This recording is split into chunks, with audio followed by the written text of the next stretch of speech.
tonight at 9, Prichard residents still have a chance to weigh in on a proposed curfew in the city. That ordinance was proposed about a week ago, but the City Council put the voting on hold. Fox 10 News reporter Letitia Bush spoke to city officials about the curfew. She joins us live in the studio with more on that. Letitia.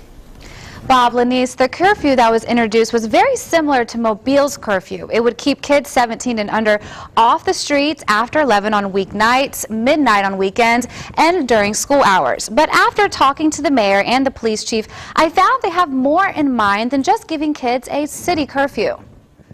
Mayor Ron Davis believes a curfew could move Prichard and young adults in a new direction. He says if there's going to be a curfew, there should also be options. Make sure that we're not just picking kids up, housing them somewhere, just finding the parents. I think that we should be engaged in trying to find ways to put some constructive programs in place. A proposed curfew could amp up the city's effort to provide more activities and programs for kids looking for something to do. We want it to be a positive, not a negative. Like I said, I don't want us to be out there saying that because you violate the curfew, you're a criminal. Police Chief Jimmy Gardner says most crime in Prichard comes from kids over 17. Gardner says the teens who are skipping school or who are out late may need some guidance, not necessarily a new law. Either in that sense.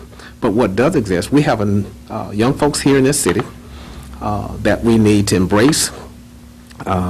We need to have some clear understandings of what we expect of them, put some things in place with the parents and the rest of the community. Both Gardner and Davis agree. They need to hear from the people it will impact the most, so that if a curfew is imposed, it will serve the entire community.